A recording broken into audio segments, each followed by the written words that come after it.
최근 불안한 금융시장의 여파가 가시기도 전에 9월 23일 리즈 트러스 총리가 이끄는 영국 정부가 450억 파운드 규모의 대규모 감세안을 발표했습니다. 브렉시트 이후 정체된 경제를 회생시키겠다는 야심찬 정책이었지만 세계 금융시장에 대혼란을 가져왔습니다. 왜 그랬을까요? 하나씩 정리해 보았습니다. 영국 신임 총리 리즈 트러스가 9월 5일 취임해서 취임 후 바로 9월 6일 가계와 기업에게 최소한 200만원 이상 보조해주는 에너지 지원책을 발표했습니다. 이에 대해서는 시장이 즉각 반응하지는 않았습니다. 푸틴의 전쟁으로 가스값이 폭등하면서 전기요금을 내년에는 우크라이나 전쟁 이전 대비 10배까지 올린다고 얘기를 한 상황이었죠. 이건 영국만의 문제가 아니라 전 유럽이 겪고 있는 상태였기 때문에 이미 시장이 반영이 되어서 충격이 없었던 것인데요. 그런데 갑자기 신임 총리가 대규모 감세 정책을 덜컥 발표해버린 것입니다. 시장이 깜짝 놀랐습니다. 대규모 감세를 하면서 세입 감소에 대해 어떻게 재정을 메꿀 것인가에 대한 방안이 빠져 있었기 때문입니다. 재정 공백을 메울 방안이 없다는 것은 결국 채권 발행을 할 수밖에 없다는 것 아니냐. 이것은 600억 파운드 약 95조 원에 달하는 에너지 보조금 지급 정책에 대한 불신까지 더해지게 됐죠. 영국은 물론이고 미국의 채권 가격이 동반해서 폭락하는 사태가 벌어졌습니다. 뿐만 아니라 대형 IB 크레딧 스위스까지도 부도 위험 루머에 시달려야 했는데요. 트러스의 무모한 대규모 감세 정책이 얼마나 위험했는지 알 수 있습니다. 이제 그 이유를 하나씩 살펴보겠습니다. 영국은 전력 생산부터 가정용 난방과 요리에 이르기까지 가스를 사용하는데요. 영국 전력의 절반 정도가 가스 발전에서 공급됩니다. 그림에서 보다시피 영국은 독일에 비해서도 가스 의존도가 2배나 더 됩니다. 에너지 가격이 올라가면 에너지 소비를 줄여야 하는데 여기에 600억 파운드나 보조금을 주니까 에너지를 펑펑 쓰게 될 수 있지 않아요? 에너지 수입은 폭증하게 됩니다. EU에서 영국의 높은 가스 의존도를 문제로 지적하는 이유입니다. 리즈 트러스는 마거릿 대처 전 수상을 롤 모델로 삼는다고 했습니다. 그러나 그때와는 국력도 상황도 달랐지요. 영국의 국가부채가 2021년 기준 GDP 대비 95.35%입니다. 한때는 102%를 넘기도 했는데요. 코로나 이전만 해도 80%대였습니다. 그러나 코로나 팬데믹을 거치면서 재정 지출이 많아져서 오른 것이죠. 그런데 트러스의 재정 정책을 쓰면 5%나 더 늘어납니다. 지난 9월 23일 감세안 발표 이후 장기 안전자산으로 여겨지던 국채가 휘청거리자 영국 연기금은 최소 10억 파운드 약 1조 6천억 원 규모의 마진콜을 받았는데요. 증거금 역할을 한 영국 국채 가격이 내려가자 추가 증거금을 요구했기 때문이죠. 연기금이 담보 마련을 위해 채권을 팔아치우기 시작하면서 국채 금리가 오르자 채권 사냥꾼도 준동했습니다. 여기서 마진콜과 채권 사냥꾼에 대한 설명을 드려야 하겠습니다. 먼저 마진콜을 받을 수밖에 없는 이유를 간단히 말씀드리겠습니다. 미 10년물 국채 이자율에서 보다시피 과거에 비해 이자율은 낮아져 왔는데요. 특히 글로벌 금융위기 이후 페드가 돈을 계속 찍어내는 바람에 이자율이 계속 하락했습니다. 그러면 연기금이나 보험사로서는 이자율이 높았을 때 가입자에게 약속한 이자율 지급을 해야 되잖아요. 그래서 운용수익 유지를 위해 이자율 수합이나 선물 거래 등 파생 상품에 투자를 하는데요. 마진콜은 선물 거래 계약 당시보다 증거금 가치가 떨어지면 이를 상쇄할 만한 담보를 확보하라는 요구입니다. 엄청나게 재정 지출을 하겠다. 그런데 세금은 덜 걷겠다? 그러면 그 돈은 어디에서 마련할 거냐?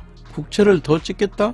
그렇잖아도 영란은행이 시중에 국채를 내다 팔고 있는데 심지어 국채를 새로 발행한다? 국채를 발행한다 하면 시중에 국채를 팔아야 한다는 것인데요. 사려는 수요는 일정한데 팔려고 하는 물건이 많아지면 아무래도 싸게 팔아야 팔리잖아요. 결국 국채 가격은 폭락합니다. 가격이 떨어진다는 얘기는 금리를 더 많이 얹어줘야 한다는 말이죠. 금리가 폭등하는 원인이 됩니다.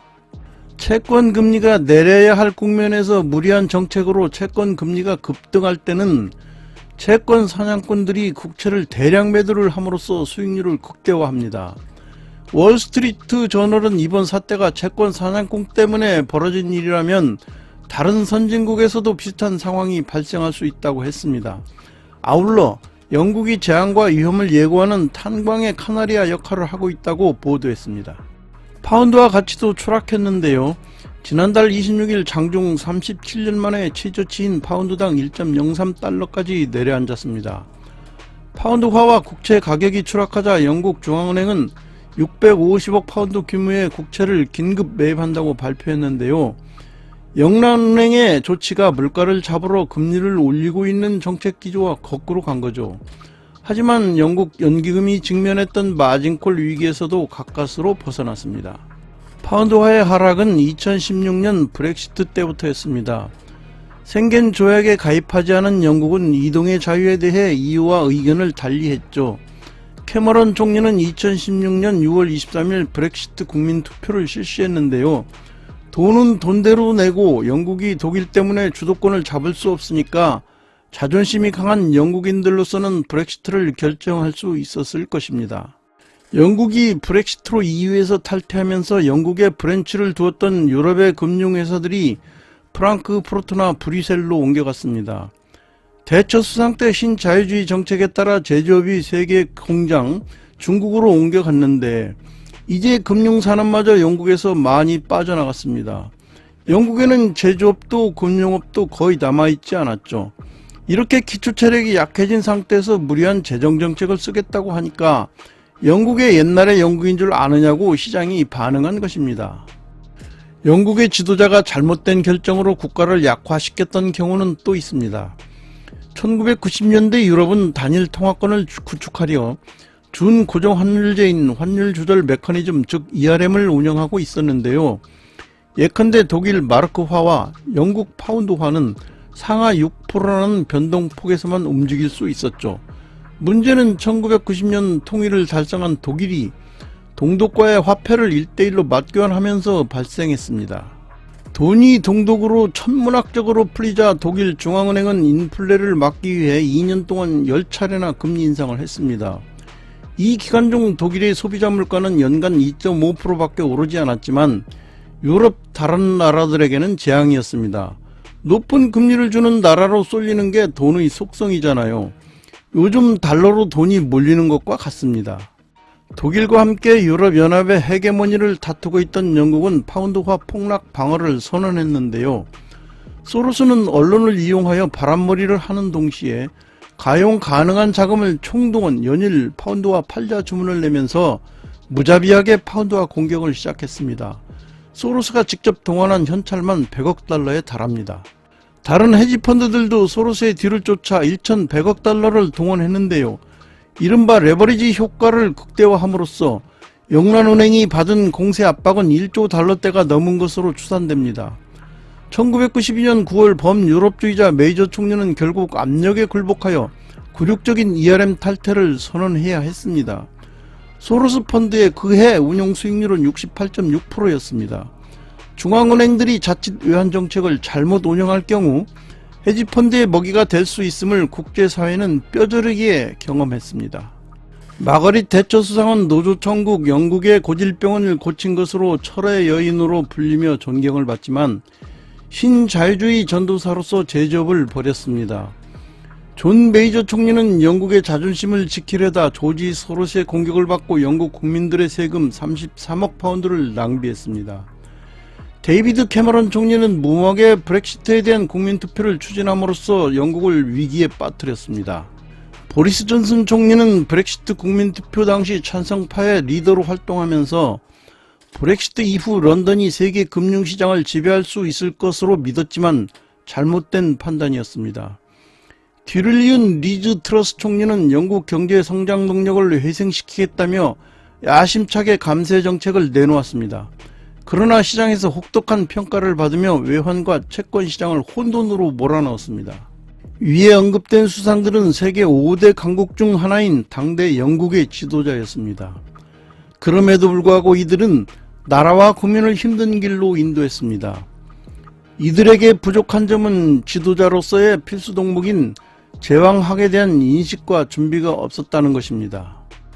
아주 옛날부터 왕들은 나라를 다스리는 통치의 핵심 비밀을 갖고 있었습니다. 그리고 그것을 자신의 후계자에게만 직접 전수해 줬습니다. 이 비밀은 백성들에게 알려질 경우 통치 기반이 흔들릴 수가 있기 때문에 왕이 직접 구두로 전수해 내려왔습니다. 그 비밀은 인류가 수천 년 동안 시행착오를 거쳐서 터득한 것이었습니다. 제왕학의 비밀은 화폐를 부리는 기술이었습니다. 무식한 왕은 세금을 올려서 백성들의 반발을 사기도 했습니다.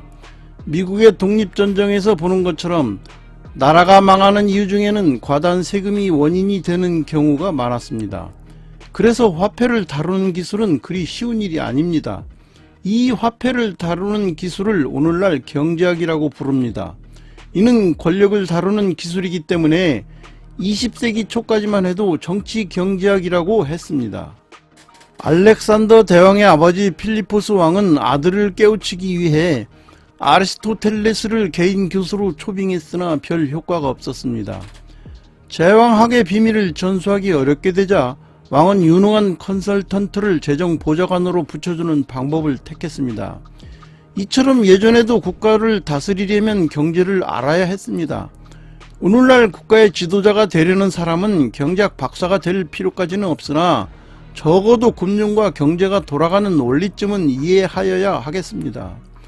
성장 정책과 세금 감면도 대처의 시대는 옳았으나 트러스의 지금은 틀렸습니다. 이상 트러스 영국 신임 총리의 무모한 선택이 시장을 혼돈으로 몰아넣은 후폭풍에 대해서 알아봤습니다. 내용이 마음에 드셨다면 더 많은 노출을 위해 구독과 좋아요를 꾹 눌러주시면 많은 힘이 됩니다. 알람까지 눌러주시면 편리하게 다음 내용도 들을 수 있습니다. 다음엔 더욱 좋은 자료로 여러분을 모시겠습니다. 감사합니다.